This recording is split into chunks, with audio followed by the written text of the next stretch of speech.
Well, thank you guys so much for joining me. This is an impressive turnout. I love it. So many people interested in learning a little bit about investing. We'll give first a disclaimer. Important to remember, I'm not a licensed investment professional, so take all of my ideas with a grain of salt. The following information is my opinion only. It's worked well for me, but that doesn't mean it's going to work well for you. And again, it's just informational purposes only. I'm not actually a licensed advisor, so I cannot give real advice. So if you're looking for real advice, go find someone who's actually licensed to give you that advice. So what we're going to talk about today, really 3 main points, and they kind of get more and more, advanced as we go. So I got a feeling that a number of you are going to find it interesting. So the first section here is how I save for retirement. Talk about that at a high level and get into some of the details. You guys, this is probably the most general, most interesting information, the widest audience. If you get through that and you're like, okay, I've had enough, by all means, you can leave whenever you like. It gets more advanced as we go. Then we're going to talk about some more advanced tools and get a little bit deeper. And then after that, I call it the fun stuff. This is where we get more advanced. And at the end, if you guys, whoever decides to stick out long enough, I'll actually talk about a potential opportunity that's available today, and we'll talk about how to analyze that opportunity and figure out if it's right. So it gets actually to some more of my advanced finance classes by the end. So I've got a feeling that a lot of you by that point will be like, I've had enough. That's totally okay. Leave when you got what you need out of those. Okay, so how do I save for retirement? How do I think about that? One of the important things is just to do kind of a quick modeling to see how much you should even be saving for retirement. And this modeling always blows my mind because people don't save enough and they don't really understand that they're not saving enough. Let's look at a few different examples. So I did an early career retirement saving plan. So you have 20 years in retirement. Let's say you want to have a decent income in retirement of $100,000 a year. This is inflation adjusted, so it's the same. Not baking in inflation intentionally. I've actually reduced the rate of return to reflect the inflation there. So that means you need to have $1.3 million in your savings account at that point. Again, it's actually going to be larger with inflation. So let's say you only had $5,000 in savings today, but you had 45 years left to save. How much money do you actually have to put away to have a decent retirement? It's about $10,000 a year. Most people don't even put close to that amount in. And this is one thing I always encourage people, put a lot of money in there because it's going to benefit you in the long term. Let's say you're middle career and you've got 25 years left of savings. You can see I'm dropping now the amount of retirement spending you have to $80,000. Let's say you had $50,000 in savings stored up, you have 25 years left. You actually put $20,000 a year in because you have so many years less to save. And then if you're late in your career and only have 10 years left, you only have $60,000 income per year in retirement. You have to have $250,000 in retirement savings today, and now you have to put $32,000 in per year. So it becomes a lot worse quite quickly. The reason is because of the compounding interest that occurs. So I want to give you a little bit of detail behind this. So this is the historical S&P 500. The S&P 500 is an index that reflects the rates of return or the status of the overall market. I always like to go all the way back through the Great Depression to get some really good sense of how financial markets have occurred. And interestingly, in the Great Depression, the price of the index was $30 and dropped down to $5. So it lost most of its value in 3 years. So it's always important to remember when saving for retirement, you can see those big ups and downs. So be mindful of that. And I've got some strategies behind that. Overall, it tends to increase. The 2008 Great Recession, we saw 1,500 down to 800, so halved in size. So stock market is a risky place to invest, although it is the best place to invest, in my mind, when you're young. It's interesting, when you adjust for inflation, people don't often show this chart. The stock market's very different. I shouldn't say very different, but you can see there are decades where it's actually losing money when compared to inflation. It's because inflation was so high during certain periods of United States history.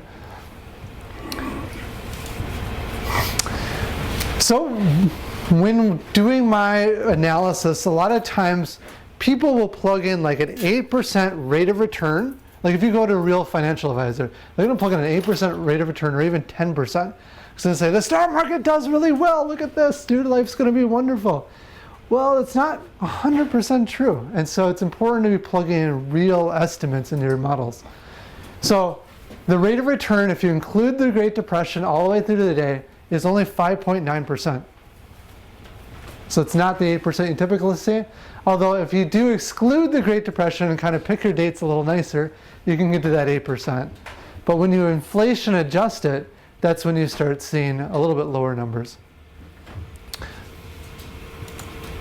So what is the key advice to retirement saving?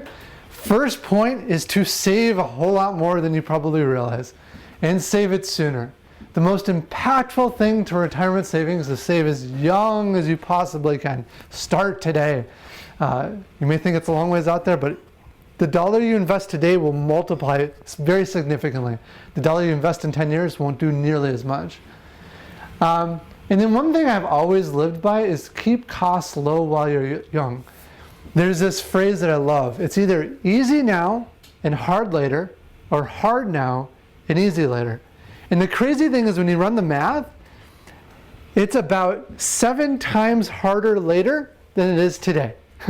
It's way better to take it hard today and easier later.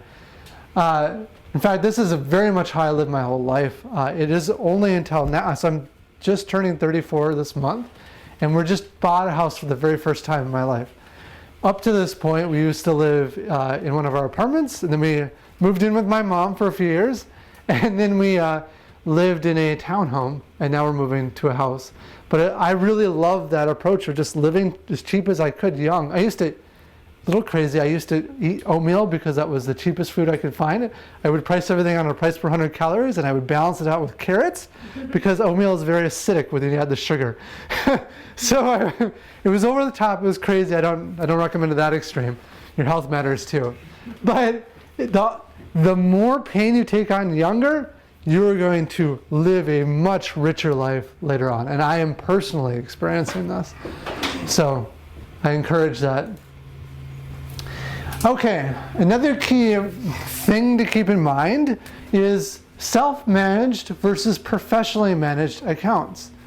So professionally managed, like we offer 2 major accounts. We offer the Vanguard and the Ameritrade. The Vanguard is going to be a managed account. So it's going to make your life easy. You don't have to think about it. Just put the money into the account and then do everything for you. But is that better? So managed accounts like Vanguard have expense ratios around 1%. An expense ratio is how much money that account is taking from you every year. And 1% doesn't sound like a lot, but it ends up being very substantial. A self-managed account, if you play the game right, you can get the expense ratios as low as 0.5%, or sorry, 0.5%, 0.05%, and it can be as low as 0.03%. And it has a huge impact. This is something that the professional managers don't tell you that you need to be mindful of, and this has a huge impact. In fact, the difference doesn't seem like much, but if you're early in your career, you might have to invest about 50% more every year because you're in a managed account versus a self-managed. 50%. So these little things that they get you, it drives me nuts. If you want a really interesting book about this, there's this book called A Random Walk Down Wall Street. It's one that I read back in college, but it talked about that. There's fancy mutual funds and hedge funds where these managers do crazy things with your money to get above average returns. And it's true. They get rates of return that are better than the indexes.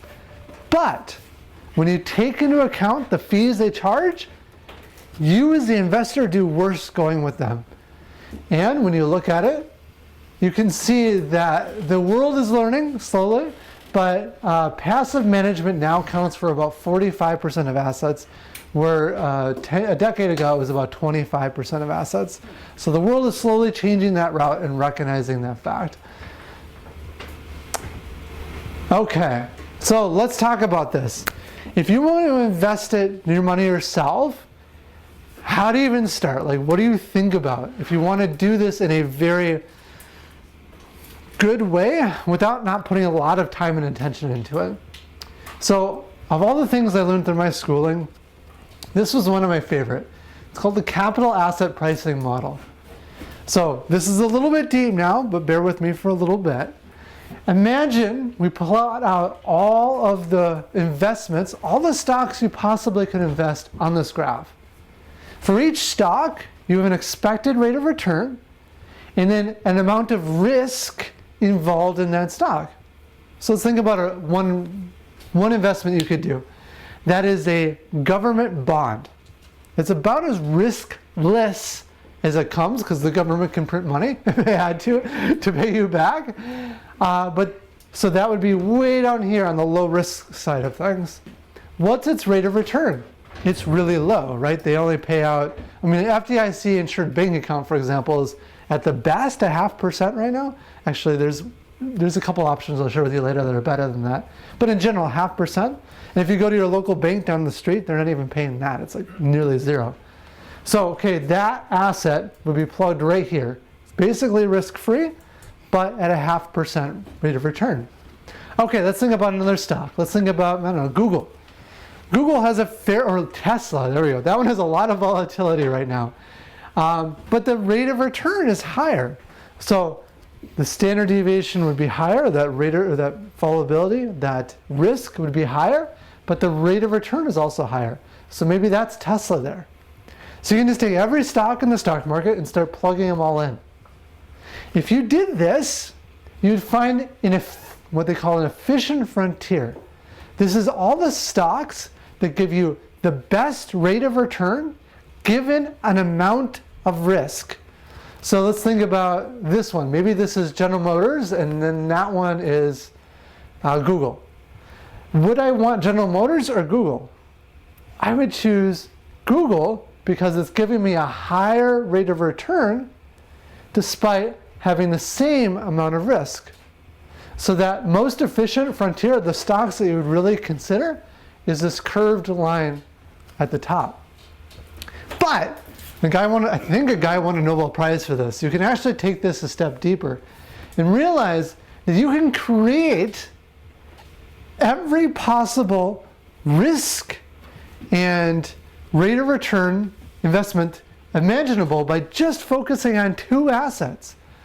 One of those assets is that risk-free one I was talking about, and another one is this tangential portfolio. Because you can invest 50% in, let's say, a risk-free, and this most efficient portfolio, 50% there, that would give you a spot along the straight line. It'd be halfway in between. You could do 75% and 25%, that plug you here, or 25%, 75%, plug you here. So you can get all of these rates of return and risk that you want just from two assets. It's actually pretty incredible. So, in school, it's interesting.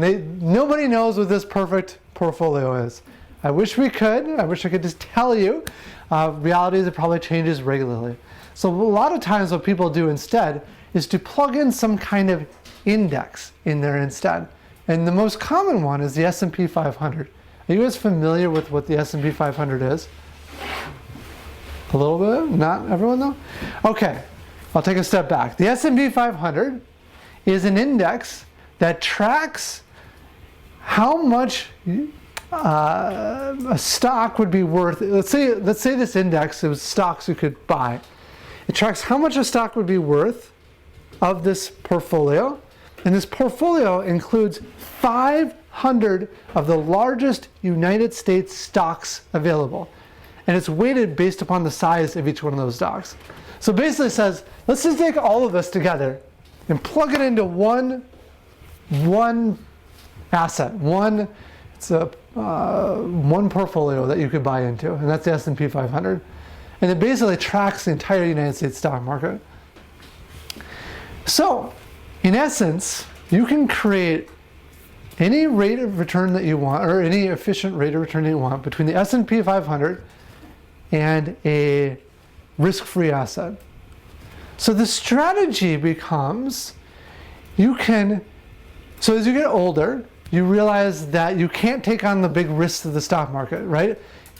If you were 3 years from retirement, you don't want much money in the stock market, because if that drops by 50%, you can't go out and make a bunch more money to fill that back up, right?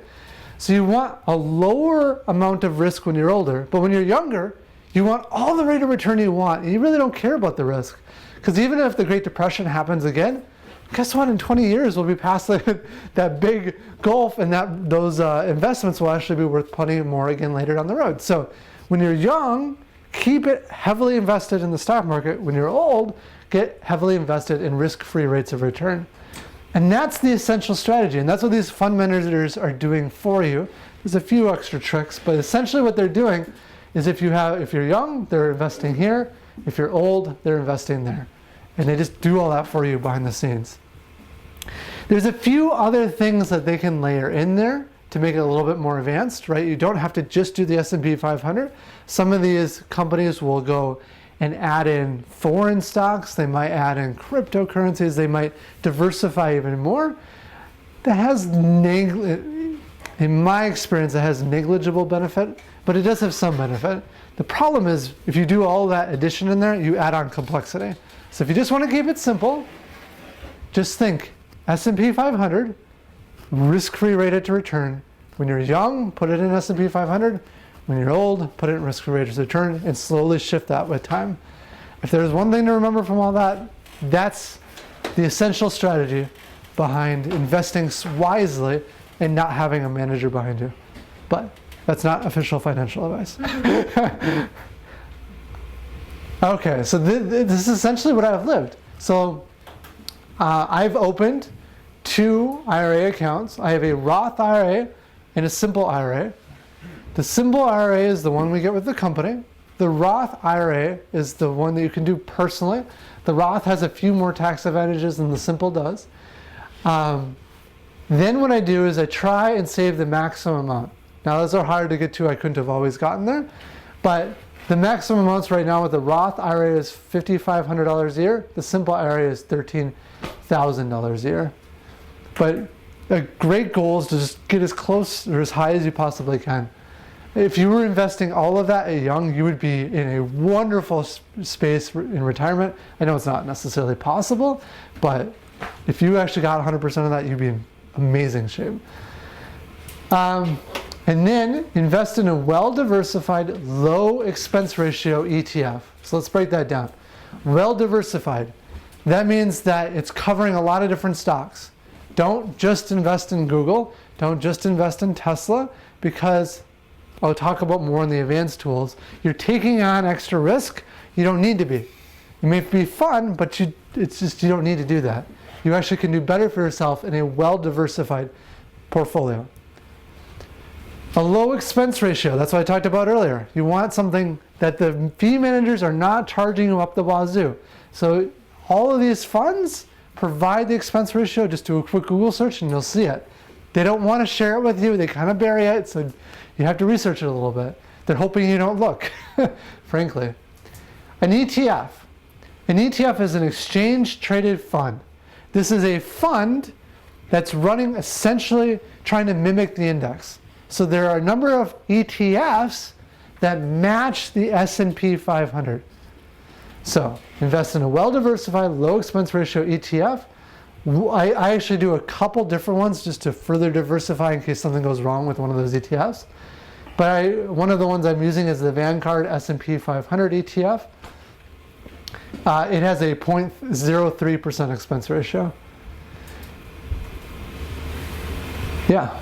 So, and it doesn't have to be the S&P 500. There's other ones that might do more international. That might have some value to them, especially the low expense ratio. It's worth exploring a little bit. But if you just want to keep it simple, ETF for the S&P 500. And then invest, especially as you're older, not necessarily when you're younger, but invest in an FDIC insured savings account. One of the interesting ones that I'm playing with recently is called Yotta Bank, YOTTA Bank. And the reason it's interesting is because they're actually generating fairly strong returns for the, and it's an FDIC insured account. I think I've been around 2%. The reason they can do that, and the reason it's a little bit different, and I don't think it's going to last, but they actually give you, it's a little bit like mixing gambling with your savings account. So they actually give you, it's weird, they give you tickets that are free based upon how much you're investing there, and those tickets have a chance of winning $10 million. Now it's a $10 million annuity, it's actually only worth $5.8 million, but still, chance to win at $5.8 million. So that's kind of fun, it's exciting in that way. I actually don't care about that. I care about the smaller prizes, which you get on a regular basis, like a $10 prize or even just a 60-cent prize. But when you look at the expected rate of return based upon the probability of winning any one of those prizes, it's actually pretty decent. Now, they've been making it worse and worse and worse, so keep an eye out for that. But I've been ranging around 2%. Does it have a minimum? No, there's no minimum. There's actually a maximum. Really? Yeah. They're trying, but the reason they're giving such a strong rate of return right now is because they want to build their group, the people buying from them. They're trying to make it, it's apparently a really popular model in Europe that they're trying to bring to the United States. So that's why I think in a year or two it won't be there, but today it's good. Another interesting one, I don't recommend, but I do. It was called, it was a different company initially. Now there's a company called Prosper that's doing the same thing. And essentially what it was is peer-to-peer lending. So you put money into the system and you actually got to lend out to people, kind of like you're a credit card lender in some sense. And then you got money back directly from those people. Now the exchange, or the place that is facilitating all of this, handles everything for you, so I don't really need to pay attention to it. And I was getting about 5 or 6% consistently from them. So that was really good. And then they just recently shut down, which is why I did a Google search and found out there's really only one left that's doing it. It's called Prosper. I don't recommend Prosper because I haven't dealt with them personally, but it's, if you're looking for some interesting creative things, that's kind of cool. And then the last one, I just heard about yesterday from my brother actually. So really don't recommend, this is from a guy who knows a guy kind of thing. But it's called Worthy Bonds, and they're actually giving, it's not FDIC insured, but it's backed apparently by real estate assets, but I haven't actually looked at it, so it could be a total scam. Don't invest. But if you're interested in exploring it, they're giving out 5% right now, which is kind of cool. How does the Roth work? You can't put in more than $5,500 a year, and you have multiple Roth accounts? You can have one per person, so you and your wife could each have separate ones. And where's that? What's that return? That's just going into the stock market, and I could choose to have it managed or do it myself. Just like a simple. Yeah, so it's just like a simple in a Roth. Yep. Okay. And the key there is the government is going to give you tax advantaged status by using these accounts, but in doing so, you can't take the money out early without penalty. So it's like a 10 or 20% penalty for taking it out, but it's a great vehicle for retirement because you get that tax advantage. That's very substantial. So yeah, any retirement stuff, put it in a tax advantaged account. And then yeah, my point, while you're young, put most of your savings into the ETF, and as you get older, move it to a savings account. And again, put more in than you can possibly manage, because every dollar you put in when you're young is so valuable to your long-term future, especially because your expenses get larger as you get older. Once you have kids, it gets more expensive. So invest now. Well, it may seem hard, but it's actually easier now, I think. Okay, so let me pause there. Are there any questions with kind of the basic stuff? When you say that these institutions close, nothing happens to the money that was in the account, correct? So the one I was with that closed, yeah, so the money is still there, they're just not allowing new investors in. And as my debts get repaid, I just get the money out. So, but there's a very real risk that if you're not dealing with, like, this Worthy Bonds, for all I know, it could be a complete scam. and you could lose everything, right? It's not FDIC insured. With Yoda Bank, I was even a little nervous about it at first. So I actually did some research, found the underlying bank. I contacted the underlying bank to ensure that they were actually doing the Yoda. Yes, and then I went to FDIC, that website, and actually cross-referenced all the accounts to make sure it was actually FDIC account. So that's why I removed the not recommended off of that one. Still, this is not financial advice. So again, this is all at your own risk. Yeah. Our 401ks are simple IRAs. Essentially the same. 401ks give us actually more power to invest more, and they're a tool as we get to be a larger company. It's probably the route we'll go eventually, because this is more power.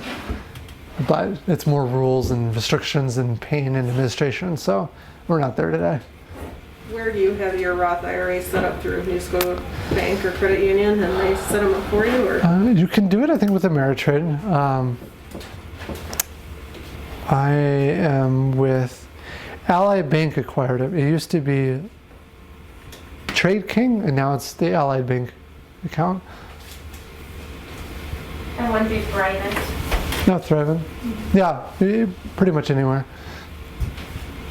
I'll give you some tips on that later down the road, but any other questions on the basics? All right, and like I said earlier, if that's all you came to hear, then you're welcome to leave at any time. But now we'll take it a step deeper.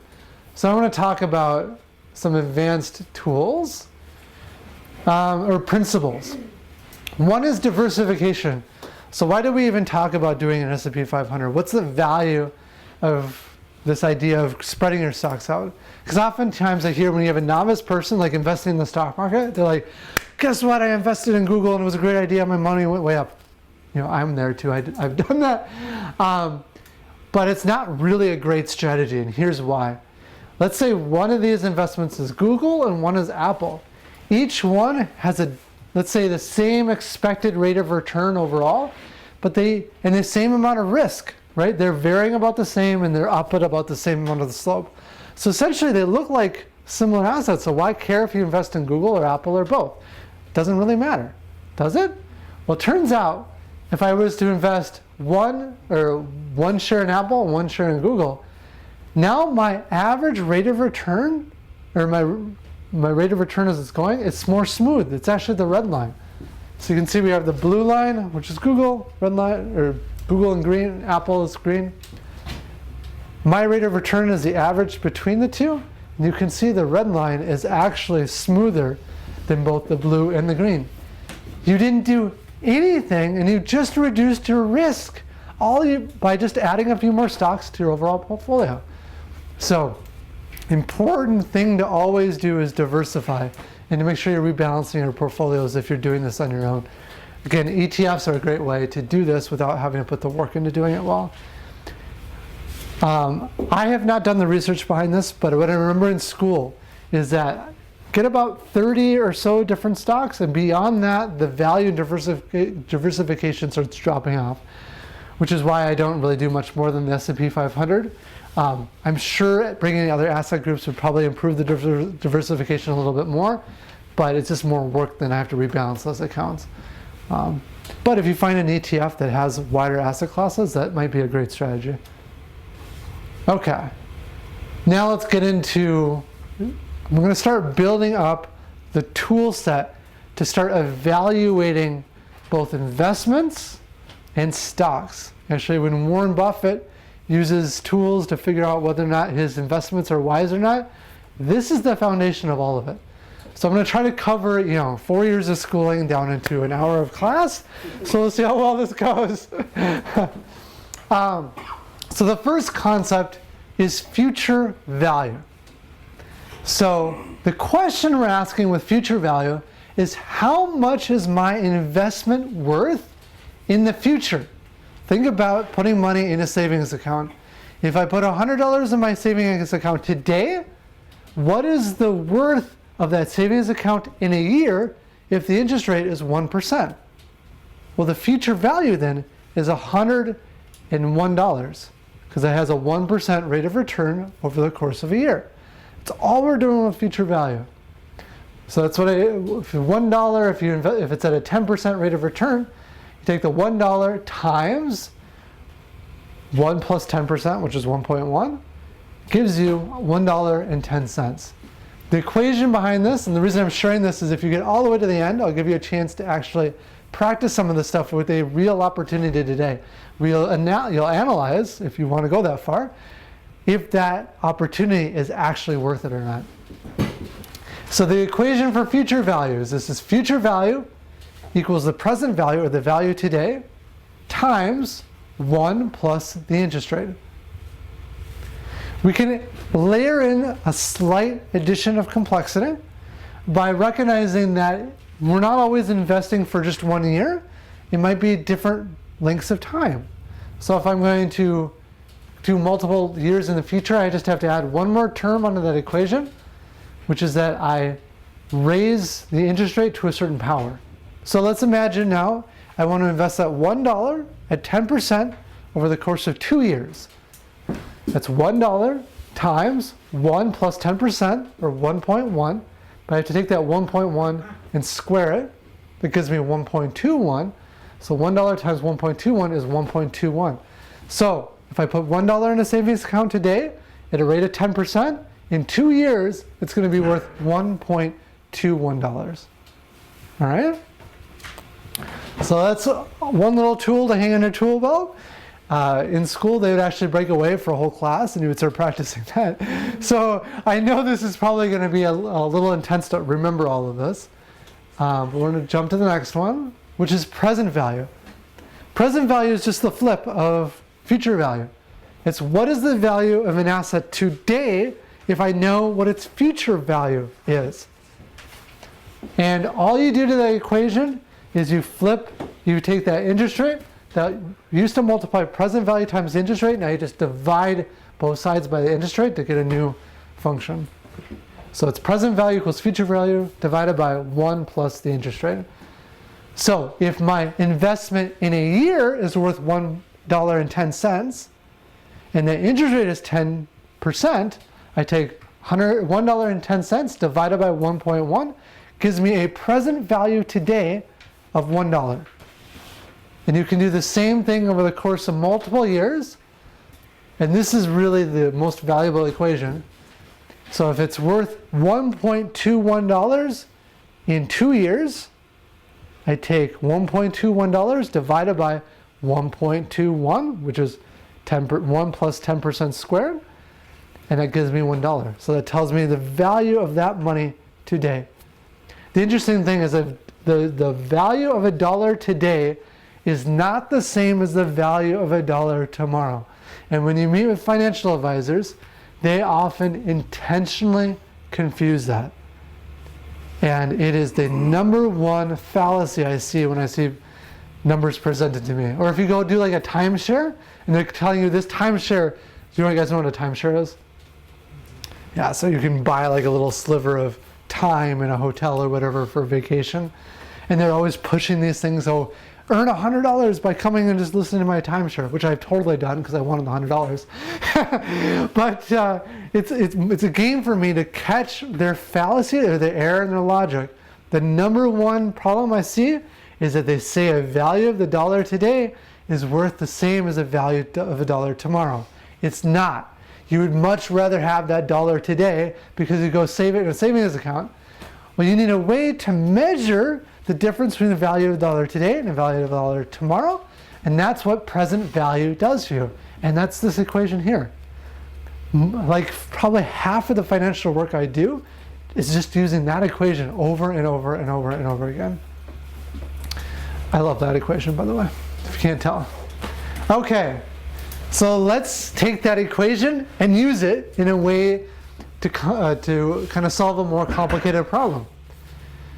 So oftentimes, when analyzing different investments, you need to figure out the value of that investment. How in the world do you even start? Like with an apartment building, what is the value of an apartment building? The way you figure it out is looking at the future cash flows, the future income that you can get from that building. You want to first estimate every year, okay, I think I'm going to earn $100 from this investment next year, $200 the year after that, $50 a year after that, and so on and so forth. You model out all those years of cash flow, and then you just take the present value to each one of those cash flows. Once you do that, you add up the present value of all those together, and that gives you the value of the investment. In fact, those big fancy appraisals that we spend thousands of dollars, even a home appraisal, well, not so much a home appraisal, but we buy these big fancy appraisals for all of our buildings. A huge amount of their work is just doing this net present value calculation, and this is all it is. So this is the single most valuable tool I have ever learned in my financial life. This tool is how you figure out the fair value of the asset is, and the equation of it is net present value equals simply the sum of all those present values. So let's do a little example here. Let's say I have an investment that's going to pay out the following cash flows over the next 5 years. In year 1, it's going to be $50. Year 2, it's $100. Year 3, it's only $25. Year 4, we know that's not going to be a good year. That's $0. And year 5 is $200. Now, let's imagine that the fair rate of return for such an investment is 10%. There's a whole study into what that rate should be. But essentially, more risky things should have a higher rate of return, and less risky things should have a lower rate of return. For a business, we actually use 10%. Yeah, there's some caveats to that, but generally 10%. So, okay, now what we're going to do is we're going to take that $50, and we're going to use the present value calculation. So $50 divided by 1.1 to the first power, because it's just 1 year. That gives me $45. That's the present value of that particular cash flow. I do the next cash flow, $100 divided by 1.1 to the second power, because it's the second year, and I get $83 as the present value. I do the same for the third year. So $25 divided by 1.1 to the third power, because it's the third year, gives me $19. The fourth year there was no income, so the present value of that's 0. And the present value in the fifth year is $200 divided by 1.1 to the fifth power, the fifth year. It gives me $124 in present value. I then add all of those 5 up. That gives me a net present value of $271. That is the value of this investment today. And this is, Warren Buffett, this is what all the financial people use. This is it. This is the heart of it. Now, where all of his work really comes into is figuring out what are those cash flows actually, and what's that rate return actually. Because if you put bad information into it, it's going to give you bad information out. But you can go a heck of a long ways just by using this. And in certain assets, like you don't necessarily even need to know these numbers perfectly. It just gives you a ballpark of where that value is. And sometimes that ballpark is enough to make investment decisions. I love that tool. Okay, let's bring out some more tools now. These are things you guys will need if you want to take advantage of this opportunity that's out there. The next thing is a call option. So have you guys heard of derivatives and options? Maybe a little bit. So options are sort of the exciting frontier of financing. It's a really interesting field. It's pretty cool. But the heart of it is actually really simple. A call option gives you the right to buy a stock at some time in the future at some set price. So I think, what is Google's stock at? Like $2,000 a share right now or something? I might be completely wrong on that. Let's say it is $2,000 a share. I could buy a call option on it and say, I'm going to buy it with a strike price, or what the price is that I'm going to be able to buy the stock for $2,000. So I'm going to set the strike price at $2,000 for a year from now. So now a year later comes, and great news, Google has gone up to $3,000. Hey, I have the right to buy Google for $2,000 even though it's worth $3,000? Awesome, I just made $1,000 because I can execute my option and then go sell the stock in the open market. The opposite could happen. Google could be worth $2,000. well, I have the right to buy the stock for 2,000, but let's say it goes down to 1,000. Google's now worth 1,000. I had the right to buy it for 2,000. It's worth 1,000. Well, I'm not going to execute that option because who wants to buy a stock for 2,000 when it's only worth 1,000? So I actually lose no money on the call option. All I lost was the amount it cost me to buy that option. So this is basically its return. So that strike price, that $2,000, everything below that, you're not going to make any money given the stock price expiration. But every dollar past that, you're now earning money one-to-one with how the stock increases. Okay, let me pause on this one. This one's kind of complicated. Do you guys have questions, or is It's this? different than buying futures though, because then you are locked in. You've already bought it. Yep, Now it went down to 1,000. You bought it. You're still paying the same. exactly. But somebody's making money on the opposite side of that. Who's making money? Why let you get it for 2,000 when it's worth 3 if they don't get your extra 1,000 when it's worth 1? Because they're going to charge you for that option. How much? So you might pay, well, we'll look at that later. It varies very substantially. But let's say in Google, maybe they're charging you $200 or something to buy that option. Actually, no. If your strike price is close to the actual price of the stock, they're going to charge you something around $2,000. It's expensive. For how many stocks? Just one. Per? I'll show you some real world examples in a little bit. You'll get your head wrapped around the pricing. I might be off a little bit on that. But that's how they make money. Aren't you kind of working against time too in that situation? So like if you buy your option and the price goes up and your option value is going up as well, can't you sell your option again without actually executing the sale of the stock? That's right. And what I just mentioned earlier, priced me around 2,000. That's actually wrong. I got that mixed up in my head. I'll share some actual prices though. Yeah, so Why not just buy the stock? you should. This you'll see in a little bit of why you might not want to, which is the kind of craziest scenario I'll show you at the end. But like, if you want to take advantage of the upside without risking the downside, that's what the benefit of this is doing. But yeah, and there's some really interesting math that goes behind pricing these things called the Black-Scholes pricing model, which is fun, but I won't get into that today. But the people setting that price, this is all they do, versus you trying to guess at that price. How are you ever going to win that game? Oh, you're not. No, Kind of you. like gambling, the house still wins. But the thing is, there's some times in life that you actually want to use this because you want this kind of risk profile. And I'll show you an example at the end, but you can do some crazy stuff. Like, for example, let's imagine that you think that a stock is going to stay relatively in a small window.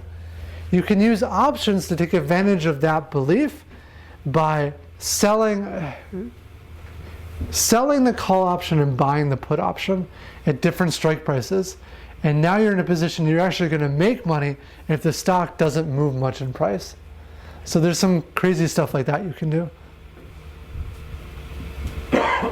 Any other questions with the call option?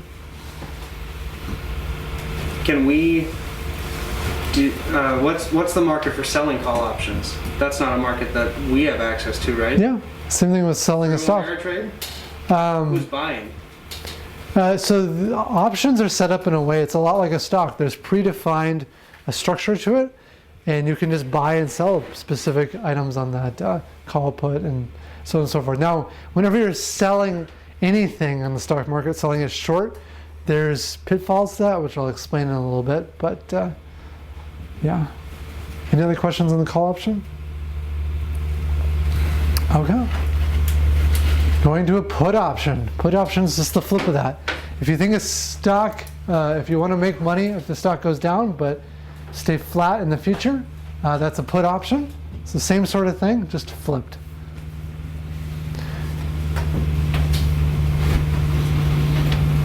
And then we have the concept of shorting a stock. So you can buy a stock or you can sell a stock. So selling a stock means that you believe the price is going down and you want to make money as that price goes down. Some of the challenges with selling a stock short is margin call. Are you guys familiar with margin call? So a margin requirement. So if you're selling a stock, that means you're selling something, or selling it short means you sell it, but you don't actually have it. Why would anyone let you do that? So you're actually borrowing the stock from the platform you're working on, and then they're letting you sell it even though you don't own it. But in order to make sure that you are going to cover any losses of that exchange, they're going to force you to have a certain amount of cash in their account. So generally it's about 150% upfront. So if you sell a stock worth $100, they're going to give you $100 because you sold the stock, but then you have to put an additional $50 into that account just in case the stock goes down. Now if the stock does go down, they might have a margin call where they say, oh, the stock went down in price. You're no longer 150%. It's usually like 125 or 130% at that point. So now you need to add cash to that account. So the stock keeps going up, you're having to keep putting money in, and the potential losses are infinite, right? So it's a little scary in that way. You grow and grow and grow and grow and grow forever. Yeah, so those are some of the pitfalls related to shorting a stock. And if you're not fast enough about putting that cash in, they might force you to sell that stock or to buy that stock and close your position at a loss before you're ready. And there's some horror stories out there. So this is a risky position, but you can execute some interesting trades if you're willing to do it. Okay, so now let's talk about combining them together. So let's say that I believe a stock is going to go down, but I want to limit that risk. So this is where you can now mix an option and sell it short. Because if I buy an option with a very high strike price, that option's not going to cost me that much. But now I'm just guaranteed that my losses are not going to exceed a certain price. So let's imagine the current stock price today is $100. I expect that the stock is going to go down to $5, so I want to sell it short. So I'm selling a stock short, but I don't want that infinite potential for loss. So I want to buy a call option at, say, $800. So that means the stock price would have to get up to $800 before that option has any value. But now I've just limited my loss, so I can't lose more. You still lose $700 in that situation, but I won't lose anything more than $700. Yeah, so then that's how you can merge the two together by putting a high strike price, so the price of the option is cheap, but now I can still take advantage of the downside of that stock. So I'm trying to offset some of my risks here. And that's when you start thinking about these different individual components, you can start doing some clever things to kind of match what you think is going to happen in a given stock. What's the line for your strike price? You would just go till the cost of it is minimal? Yeah, I mean, it's all very efficiently priced, so it really comes down to your, in this case scenario, your risk profile. Would you not want it to just be $349 then? Half of what you would have lost if you went to zero at 800, then scale it down to 350, half of that, since you'd really only lose that much anyway? Yeah, okay. But then your option's going to cost more, which means that, so if your option is almost free or really cheap, it means if the price goes down by $1, you make money. If that option is $20 in this case, now the price has to go all the way down to $80 before you'll start making money. But don't you gain that back then in limiting your call option to half of the 700 then? So even if the option does go up, as long as you haven't hit your 350, you still break even there, right? Yeah. Okay. So yeah, you can reduce your risk by doing that. Okay. It becomes now what do you believe the stock's going to do and how much risk do you willing to take versus how much reward do you want. And then you can start building up the portfolio that makes sense for you and what you think. Now, again, a word of caution. If you don't do this right and you screw it up, you can lose a lot of money really fast. So these are more advanced techniques. And a lot of platforms won't even let you do this unless you certify that you know what you're doing. So you're going to want a little bit more, watch some videos to really understand this, do some practice. And then if you do play with it, play with very small amounts of money until you really got a good handle to understand what's going on.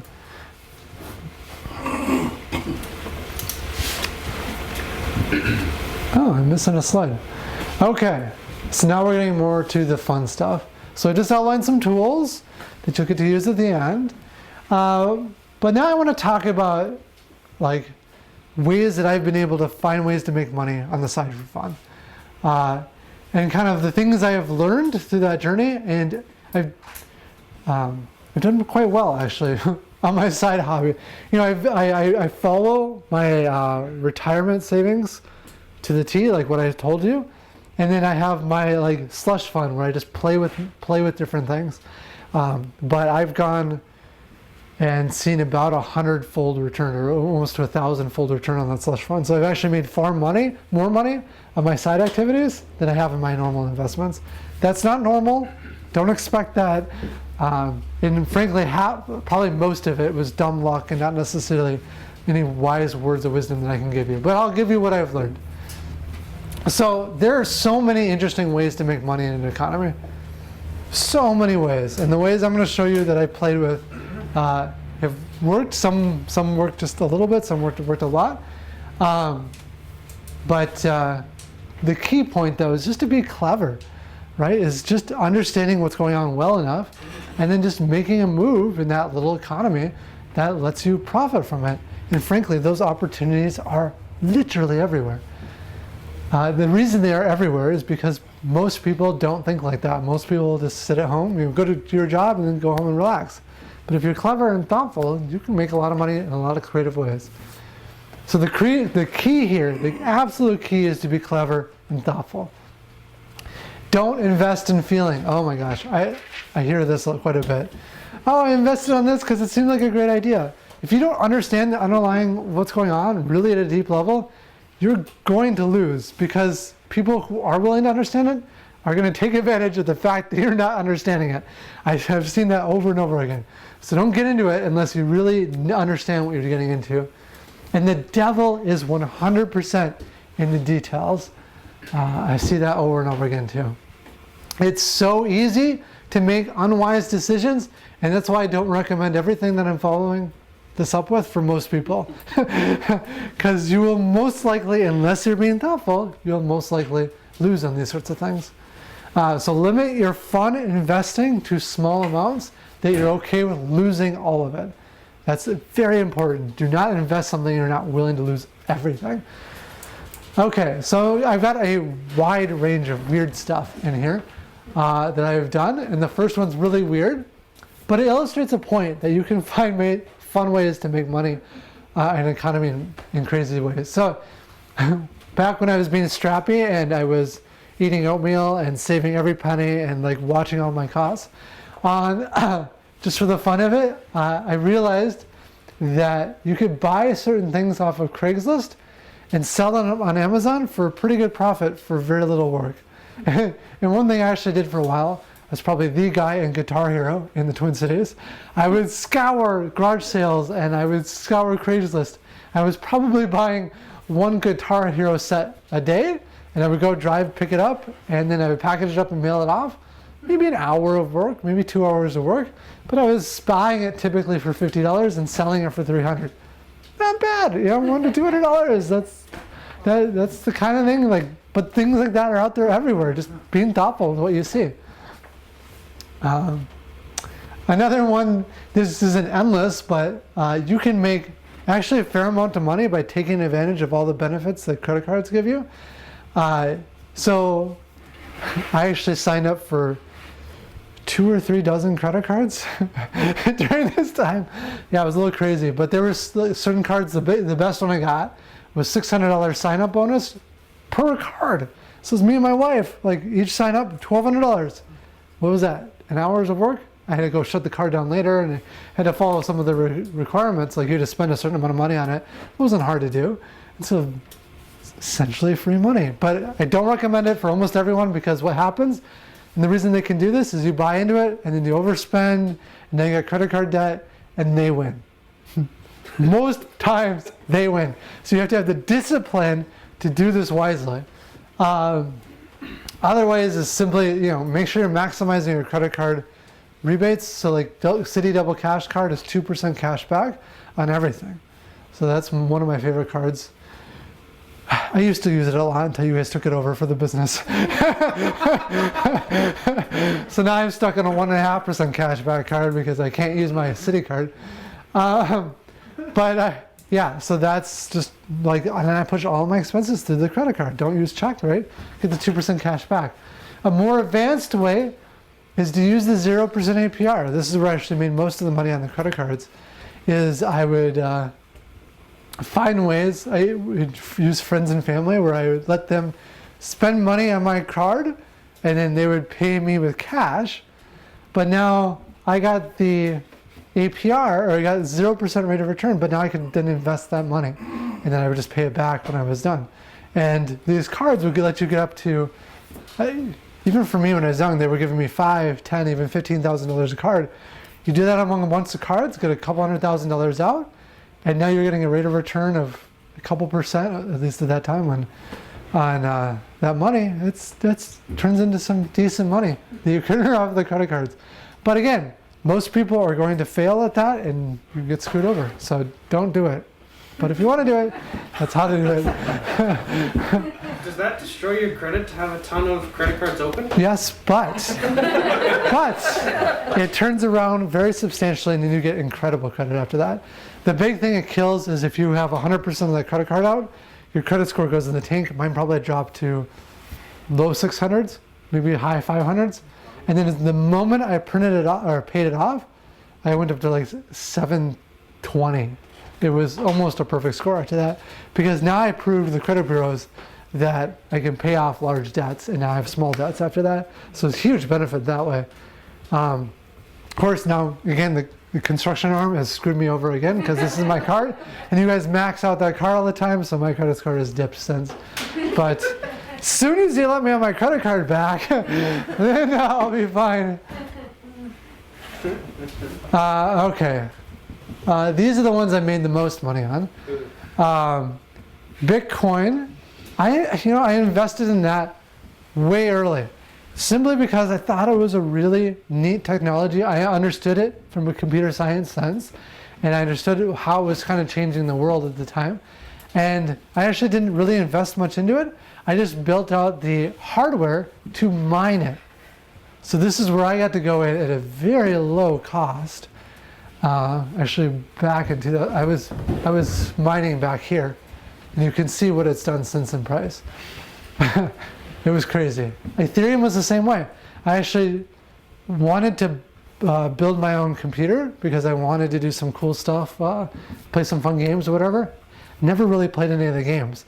But what I ended up doing is building it up, and I picked hardware that was really efficient for mining what I thought was going to be the next big one. There was some other ones like Litecoin and stuff, but Ethereum was the one that stepped up and created something that was really new in the cryptocurrency space. So again, I understood what it was. They were contracts, really interesting technology. So it wasn't me investing blindly because I understood what Ethereum was doing and how it was actually a step better. And then I built up the mining rig to do it. I probably spent, it was just my computer, a couple $1,000s on the computer. And now that Ethereum was, that computer was mining Ethereum just on the side. It wasn't even mining full time.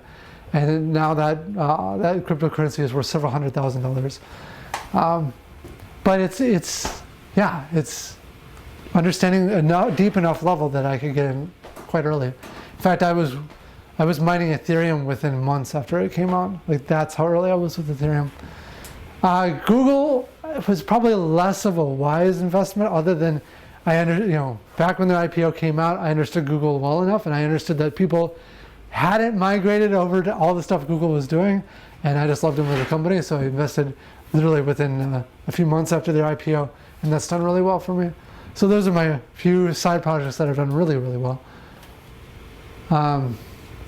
Okay, if I can invest money today, what's something I would invest money in? Boston Dynamics, hands down. You can't actually invest money in this, unfortunately. I have tried. It's owned by SoftBank. But when I think about things that are changing the world in the same way I thought about cryptocurrency 5-10 years ago, they're doing that. Their robots can literally dance. We have tried as a species for 100 years to create great robots and have failed miserably. I didn't think it was necessarily going to happen in our lifetime.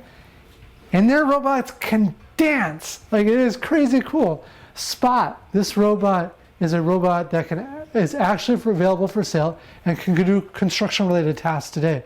Like, it will actually work the construction site and actually scan the landscape for like surveying tasks.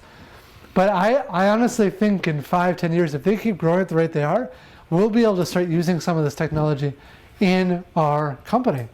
And so I don't think the world fully understands what's happening here. No, well, I honestly don't think the staff are ever going to be obsolete. But what I can see them doing is like hauling the materials to your space, so you're not having to haul work. You're still going to do the wiring. These robots that's probably not within our lifetime. But yeah, I don't think the world understands how powerful this is and how fast it's growing right now. So if I could invest money, I would have poured money into them 2 years ago. I don't actually recommend investing in Tesla because I think the world now sees how great Tesla is. But I would have 5 years ago. But here's a way that I invest in Tesla today that I think is undervalued in the market. I bought a Model Y. And the reason I bought a Model Y versus all the other cars out there is it's self-driving. B, it's got a 1 million mile, well, they're thinking it's going to get a 1 million mile range on it. It's lower cost to operate. But here's the magic. Once they finish the self-driving, that becomes a ride-sharing vehicle. And Tesla has been very open about that. They're going to have a ride-sharing network that all the cars are open to use. And when you run the net present value calculations on it, I haven't done it personally. This is Tesla numbers now. But then when they ran the numbers, they're estimating the net present value in those future ride shares is worth like $200,000. So here I invested in a car. Yeah, it's like 40 or 50,000. But if it's worth 200,000, I need a car to drive. So worst case scenario is I have a car. But best case scenario, if that all works out, that's going to be worth some money. And worse, what was that? If I was not heavily invested in this company, yeah, I would build a little company around buying a fleet of them. In fact, Tesla will not, all of their, the cars that go lease, so you can lease a car from them, and then you don't own it, but you lease it for 3 years and you have to return it to them. They won't let you buy that car after it's leased because they see the value of that so much that they want their own fleet of cars to put in that same network. So, so this isn't an investing thing. This is just a really interesting book, Flash Boys. This kind of talks about how if you really don't understand what you're doing, you will get screwed over. I promise you. So high frequency trading. Have you guys heard of this? Ooh, then you're in for a treat. So why in the world is it that every brokerage now is letting you trade without charging you anything for trades? Because we're the suckers at the table. Exactly. That's right. They're doing that not out of the goodness of their own heart. They're doing that because they've found a fantastic way to take advantage of you. And you don't even know it's happening. So I actually don't actively trade for some of these reasons. I just invest in an ETF and I just let it sit there. But high frequency traders have found a way to take advantage of all the trades that happen within the market. What they do is they do these fancy trades to recognize that a trade is happening. Then they go out and buy all the stock that you're planning to buy before you buy it, and then sell it to you for just a little bit more. Brilliant. And this book is really great because it kind of outlines that hidden story of what happened.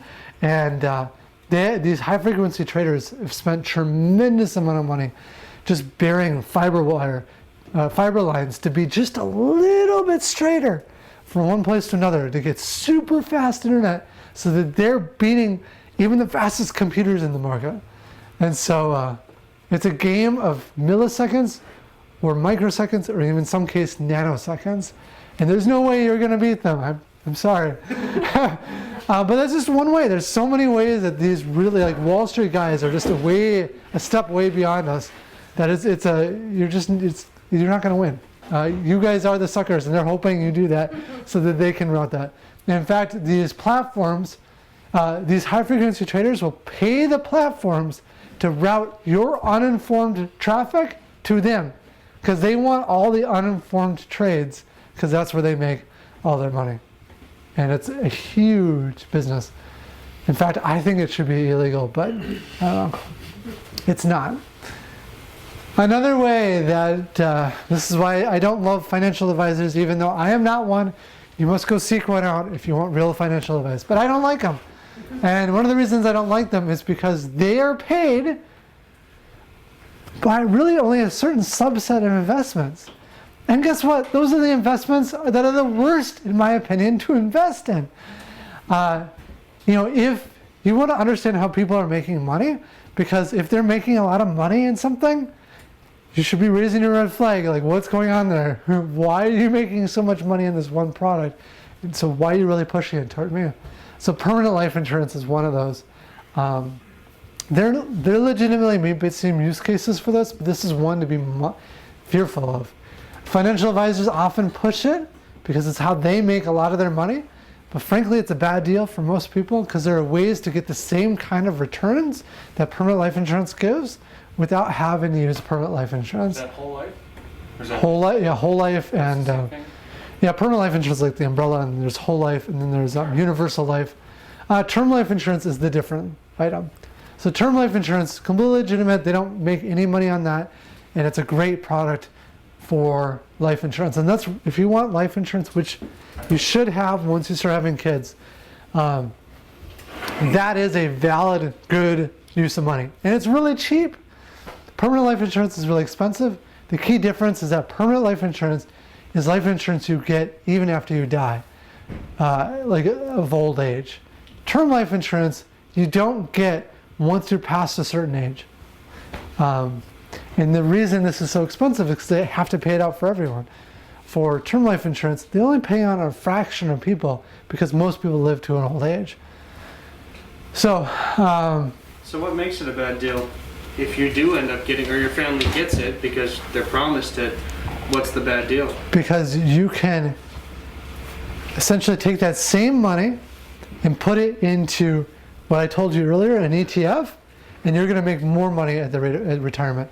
So it's better to invest and get term life insurance than it is to get permanent insurance. And we covered both ways. You're making your own permanent life insurance. The reasons there might be some value to this is actually for some advanced tax planning, but I'm guessing it's things you guys won't really touch. So it's not always bad, but it almost always is. If you're going to do it, make sure you understand very deeply the value in doing it. And most people don't do that. Okay, you made it. Now we get into it. Yeah, so now we get to talk about a specific investment. I actually thought about emailing you, Luke. Oh yeah? This date right there at the peak, and because this was a way to make money. So the backstory, if you guys aren't familiar, GameStop is a company that is dying. The retailer branches are fading away. They sell video games, and people are now buying video games over the internet. And so they're brick and mortar stores. It's fading away as a business.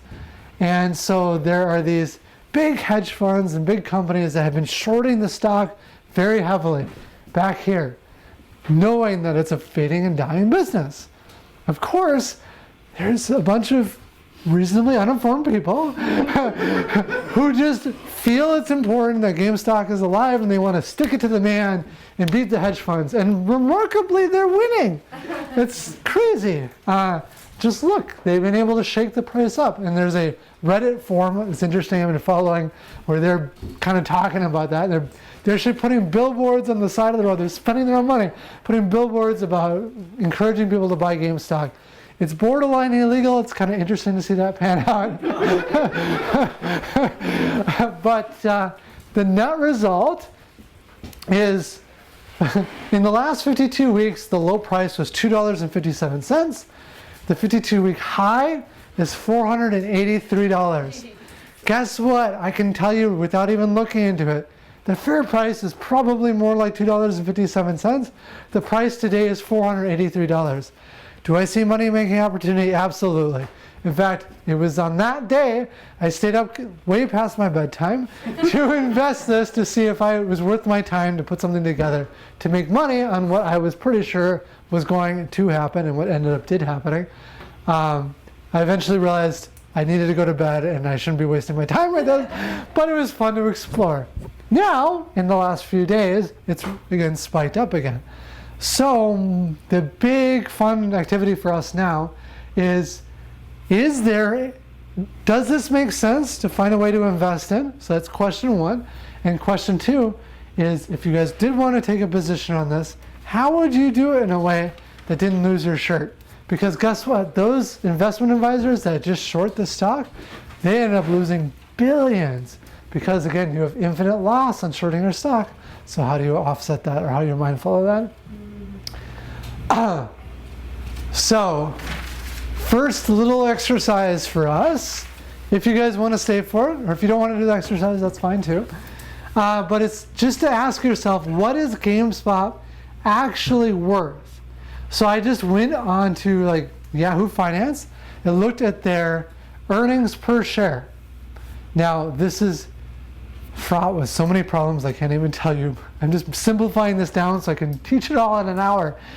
Don't ever use earnings per share for net present value analysis. But we're going to today because it is a rough proxy. The right answer for net present value analysis is to study the actual financials, get into it in depth, go visit GameStop, read up all the news on them, and come up with a big model. That's how these big advisors do it, and that's really the right way to do it. So we're skipping a lot here. But let's say for a moment that all that wasn't true, and you can actually estimate the value of a stock based upon the earnings per share. Okay, well, what has the earnings per share been? It looks like it's been around a little less than $2 at its peak, up to $2.33, and then around 50 cents for the other quarters. And in the last few years, you can see it's not been going well for GameStop as the market has been shifting away from physical stores. So let's imagine now that we thought that over the next 2 years, we thought each year the earning per share would be negative $4. It's going to lose money for the next 2 years. But then let's say every year after that, it's actually going to make money. We're going to say they're going to turn it around, they're going to figure it out. Just like bandit people are going to start shopping at these stores again. It's going to be kumbaya and all's going to be good forever. So let's make that our assumptions. And we're going to say that the proper discount rate or the rate of return is 10%. So based upon those, we're now going to use net present value to calculate out what we think is the fair value of GameStop. And guess what? This is probably going to be an overestimate, but it gives us some reassurance that we want to understand what that fair value is to know if the stock is actually good to short or not. One tool I haven't given you yet is something called the present value of a perpetuity. So I said it was going to give us $3.50 forever in the future. There's an equation for that. It's a really simple equation, but if I have $3.50 for each year going on forever, if I took the present value of each one of those, I could do that, but it's really hard for me to do that an infinite number of times. So it turns out there's an equation.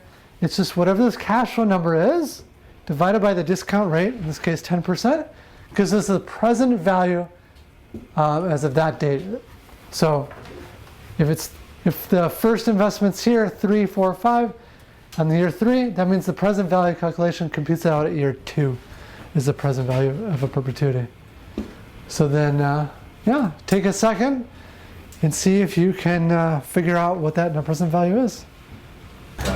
All right, you guys ready to see the answer? You guys need a little more time.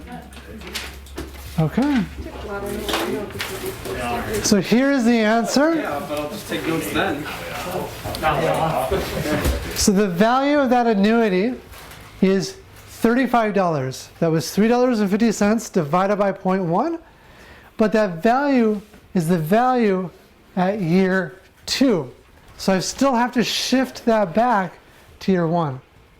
So I have negative $4 in year 1, negative $4 in year 2. The value of the annuity in year 2 is 35. I add those together. So year 1 it's $4, year 2 it's $31. And then I take the present value of both of those. Present value of $4 is $364. The present value of $31 is $25.62. The total is $21.98. Did anyone get that? Hey, you got some. 35, right? Well, that's good. That's half of it. So I think that some of the numbers we used were actually pretty optimistic for GameStop, all right? Because that's assuming they're going to come back, and it's assuming they're going to do at least the quality they've done in the past, in the future. And to say we had an optimistic estimate of $21.98 gives me some confidence that it's probably overpriced. So, my next question, now that you have confidence, or you think you have confidence it's overpriced, what is your strategy to take advantage of the situation? And then what risks are involved with that strategy? So, do we have any extra computers? Maybe not. There's all the foremen have laptops you can grab and Well, over here. if you guys want to get into it, this website here actually gives you options and option prices. And so there's some clever things you can do with the put. There's clever things you can do with the call option, as well as selling a stock short. Yeah, so it's kind of fun to look at that. Do you want to just go ahead and open that up so people can see what it looks like? This is what I was doing that night. I should have been sleeping. I was pulling up the option prices and I was just looking through it to see if there's a strategy that I liked. You can just hit escape and then, yeah. You can just copy it, so you don't even. I tried. Oh. Yeah, you hit escape first.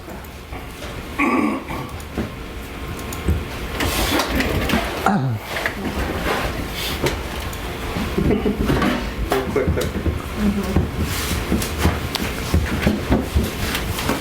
All right, so scroll down. Or maybe give me the mouse. So this is all the option pricing that I was able to find on Yahoo Finance. So a little bit of how to read this. So you have the strike price. This is the price that you will be able to buy the stock for. The last price is the last time this option was sold, apparently $100. So what is this? Does anyone know what the stock is price right now is for? 120. It's 20? 120, didn't Oh. it say at the top? Yeah. So you have the right to buy the stock for $5 on March 5th, and it's going to cost you $100 to buy that right. It's pretty expensive, but yeah. Then, well, this is the last time someone bought it though. You have the bid and the ask. So if you were actually to go out to market right now and try to get it, you would have to pay $116. If you tried to sell this option, you'd only collect $112. So if you bought it for $116 at a strike price of $5, that means the price is at $120 today. You know, the pricing makes sense, right? You're not really going to gain any money on that. It's like just owning the stock, frankly. But it gets more interesting as you look at different options. So you can start looking at these options and say, okay, price is $120 today. How much risk am I willing to take on before I need to have a call option to protect myself? So the price is at 120. So the color changes when you get in past that current price. So let's say I was willing to lose up to $100. Maybe I'd be up buy a stock or buy an option here for a $200 stock, option price or strike price. It's only going to cost me $8. So maybe that's not so bad. Like you think the stock is going to go down substantially. I want to limit my risk just in case. I'm willing to pay $8. Now the stock price then has to drop more than $8 if you'd actually earn money. But at a price at 120, maybe that's worth it. What I looked at is the $800 level, which then the price becomes really cheap, just $1. So, But yeah.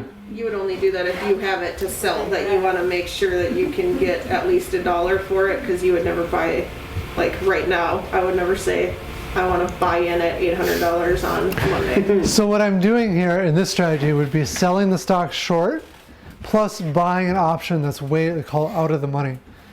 So then, yeah, so I'm only buying that as a protection against the worst case scenario, and that it goes past $800. And I can't lose anything more than $800. But would you buy it at 800, or would you scale that down? Because you're probably going to make more than a single dollar. And it's probably not going to double the highest it ever reached, right? You have to pay this dollar today. And you don't make the dollar until later down the road. Right, but you're most likely going to make that dollar more than the safety it provides at 800 when it only reached 480. Would you not want to drop that down to 500, maybe pay $15, but then your protection is much. Especially because it doesn't change a lot.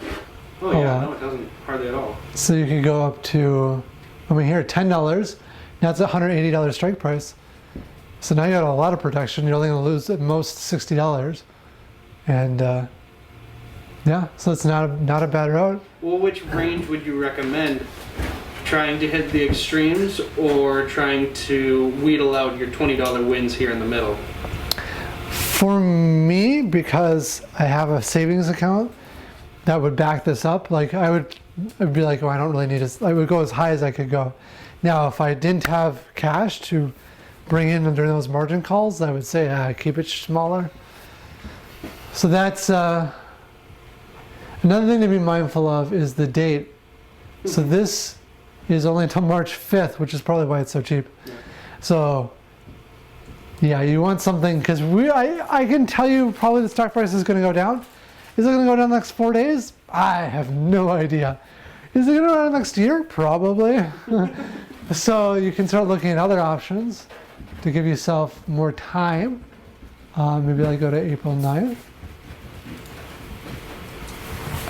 Sorry, let's do April 1st. Some of these there's more options to choose from. Do call options have trading hours different from market hours? I don't know. I don't trade a lot of options myself. How do you feel about inverse funds or hedges? What do you mean by that? Do you try to balance things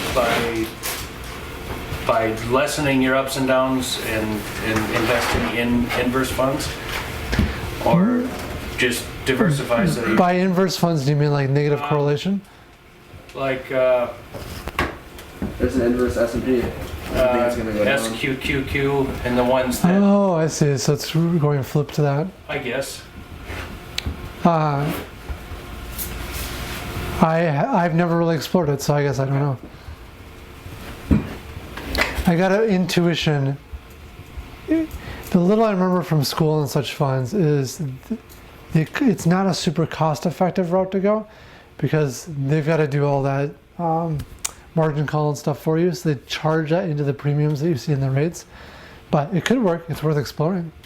The trick though here, if you're investing in this particular stock, is you need something that's really perfectly correlated, which is why an option is a good fit.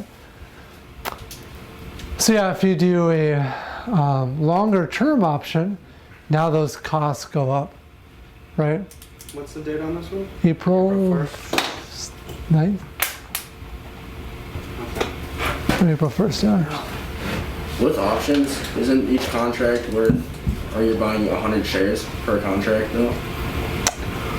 I guess I don't know. So you might be right on that. So you have to buy 100 shares per contract. Okay. Each contract. So that's 21 per share. So realistically, that's times 100. Sure. I think that's how options works. Okay. But every one of those is a specific seller?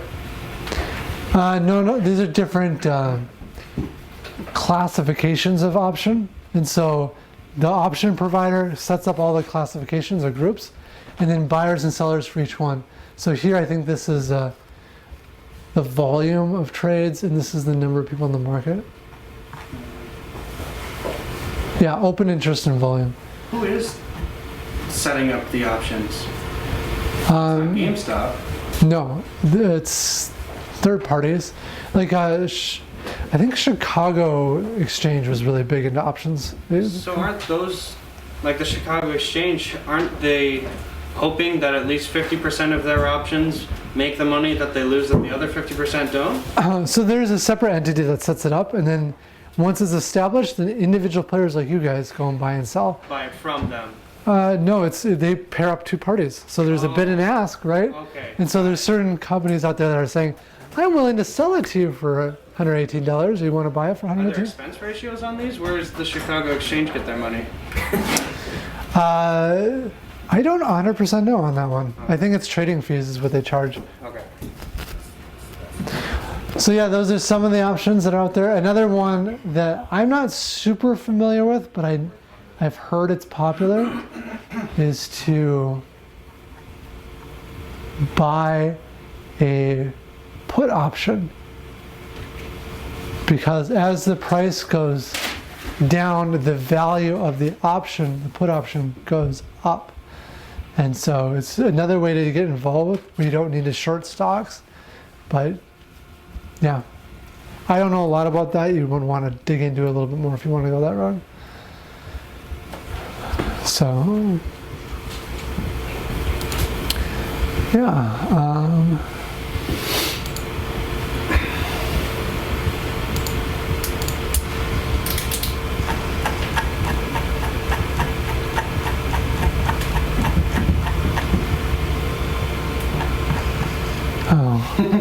Went too fast. So the oh, come on.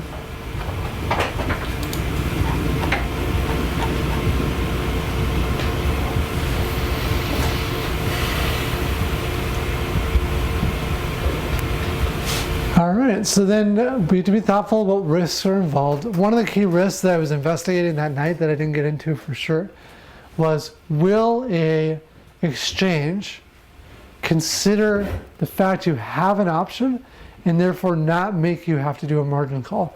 I don't know if that's true or not. It would logically make sense to me because you've got an option that covers the risk, but I don't know for sure. So it's one of the risks you have to be thoughtful of. Yeah, when you sell a stock, you're short, you're selling a stock you don't have. Oh yeah, we talked about those. So margin requirement, typical margin requirement's 150%. So the stock's $100, you to contribute $50. There's a margin maintenance requirement. So that means you can never go below that, or if it gets close to that, it's going to make you put more money in. So the current stock price then climbs to $130. You're actually having to contribute another $12 in that scenario. And my strategy that I came up with for the exercise. So one of my options was to sell a stock short, which the stock price today was $101.74. The initial margin requirement would have been $50.87. It's half of the stock price. Then I would also have purchased a call option, something that was really out of the money, so it kept the cost low, but also had an expiration date that was far in the future. So the expiration date that I was looking at was a few months in the future, with a strike price of $800, so very unlikely to pay out. But then the cost was lower at $16.90. So my possible loss in this scenario could still be a lot. It would be $715. That's the 800 minus the $101 for the stock price. But then you have to add on the loss of the the cost of the option. The $800 would be the most I would lose if the stock went up a lot in price. The possible gain, I kind of imagined if the stock price went down to $25. So I'd have the original amount of money we collected, $101, minus the $25 that the new price would be at, minus the call option. There'd be a gain of $59, which is, you know, if you had the 59 plus my original margin requirement, which I would get back as well, that means I would have more than doubled the original investment. So that was kind of the strategy I had. So with that, I thank you so much for watching the video, and I hope you learned some of the ways that I think about my own investing, and I hope you enjoyed it. Have a great day.